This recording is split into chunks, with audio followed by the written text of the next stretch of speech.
This story comes from Reddit user SarahBeth11, and Sarah Beth says that she is by no means a writer, just a domestic engineer living in North Texas. And she also states that she does not believe in the paranormal. Not ghosts, not demons, not aliens, none of it. However, the event that happened to her on Halloween of 2013 has left her scratching her head ever since. This was her first and last post on Reddit, and she says she had never heard of the Black-Eyed Kids until the day before she shared her story when she told her best friend about the incident. And her friend, an avid reader of No Sleep Stories, told Sarah Beth, "If you don't post this, I will." Now, according to Sarah Beth, that night had been a pretty slow trick-or-treat night for her neighborhood, which is pretty odd. They usually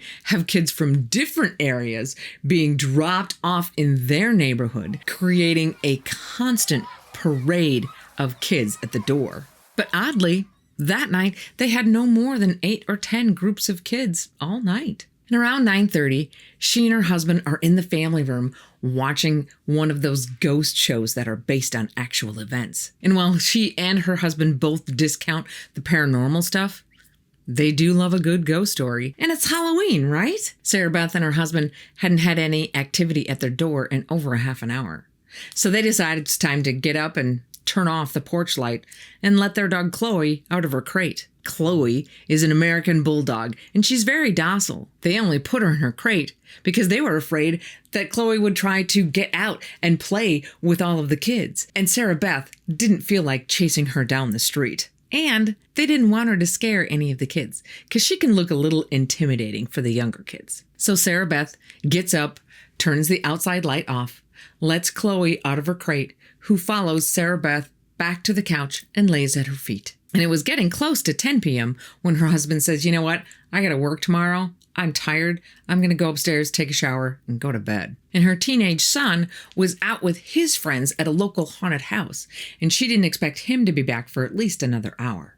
So that left Sarah Beth alone on the couch with Chloe. Now, just because she says she doesn't believe doesn't mean those ghost shows don't freak her out a bit. And now, watching them alone, she admits she was a little on edge. It wasn't long after she heard the water upstairs turn on for the shower when she hears a light knock, knock, knock at the front door. And Sarah Beth's initial reaction is, "What the hell?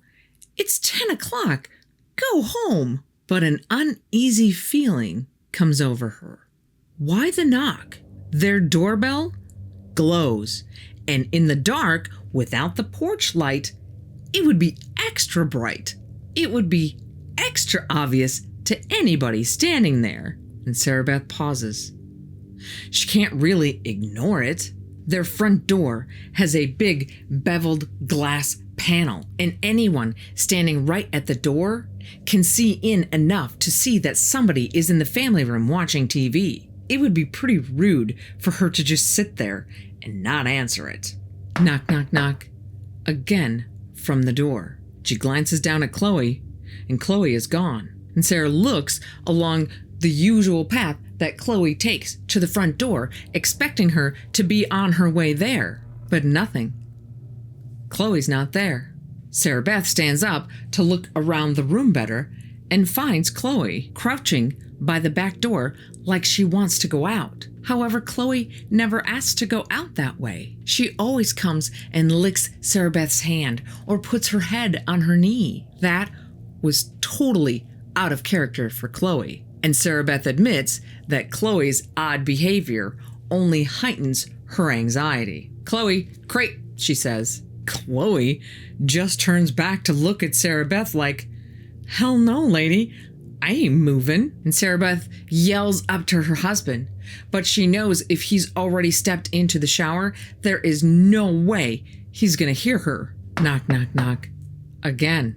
About that same time, a car drives down the street and casts just enough light onto the door that Sarah Beth can see the silhouette of 2 young children on the other side of the glass. She instantly feels relief. It's just some kids. Probably a couple of neighbors who are on their way back home for trick-or-treating and just want to stop and show Sarah Beth their costumes. And she heads to the door and looks back to make sure that Chloe isn't following her. What a great watchdog, she thinks to herself as Chloe just sits there, not moving any closer to the door. And Sarah Beth turns on the porch light when she gets to the door, and sure enough, she can see through the glass that it's two pretty young kids. And she thinks, it's a little late for such young kids, and wonders about what kind of parents would let their kids roam the streets this late at night. And she opens the door, but only wide enough to where she can block Chloe's escape should she decide to get brave.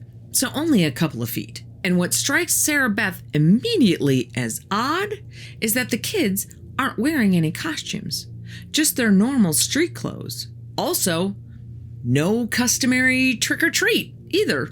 And Sarah Beth starts to feel very uneasy again. Standing at the door are a boy and a girl. The girl to Sarah's left is older, about 11 or 12. And she can tell the girl is blonde, but she can't make out any distinct features because of the way that the porch lights are hung. Most of the light falls behind them. And Sarah Beth had not opened the door wide enough for any of the inside light to fall directly on them either. But she can tell that the boy is younger, probably a foot shorter, maybe 8 or 9 years old, and looks to have light brown hair. The girl very politely speaks up. Ma'am, can we come inside to use your phone to call our mom? As the girl speaks, something in the pit of Sarah Beth's stomach is telling her something is wrong. What kid, even at that age, doesn't have a cell phone of their own these days? She can't remember the last time anybody asked to use her home phone. Hon? Don't you have a phone of your own that you can call your mom on? And both kids turn and look at one another like they're about to say something.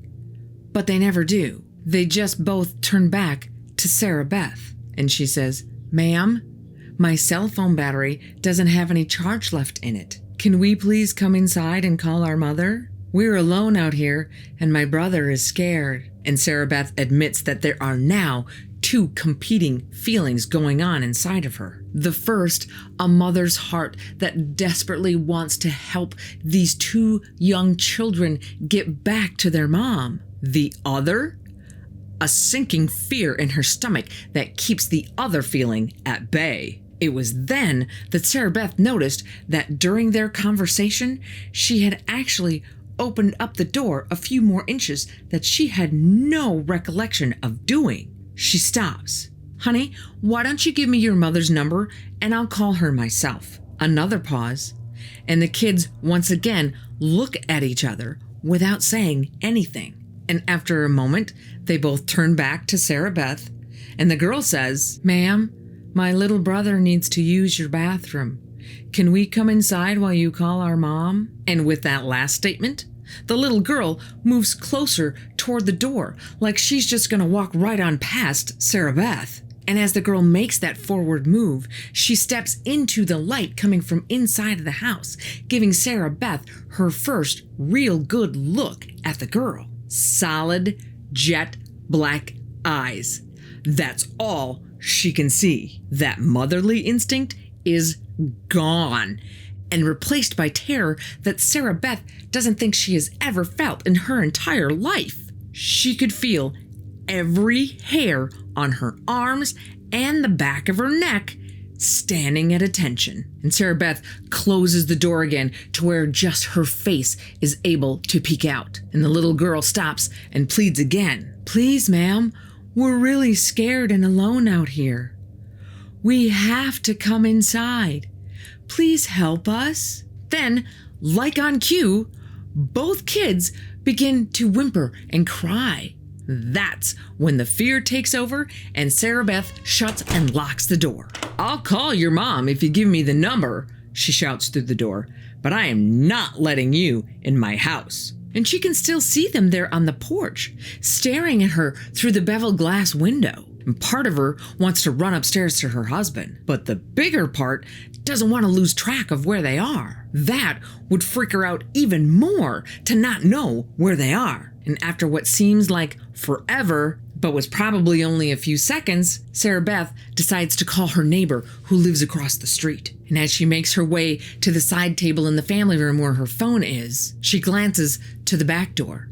Chloe is nowhere to be found. They later find her in the guest bedroom under the bed. And when Sarah gets her phone and starts looking through for the contact information for her neighbor, the kids step away from the window and begin to walk towards the street. And with her phone in hand, her finger poised to hit the button to call the neighbor, Sarah Beth walks closer to the window to see if she can see where the kids went. And once she's close enough to the glass, she can see out enough to make out people's shapes, but she can't see much detail. Of course, standing that close to the door makes it pretty obvious for anybody outside to see that someone is standing right at the door. But right now, Sarah Beth doesn't really care if these kids know she's watching them. From the door, Sarah Beth can see that the kids are standing at the street lamp nearest to her house, staring at her. And only after she hits the button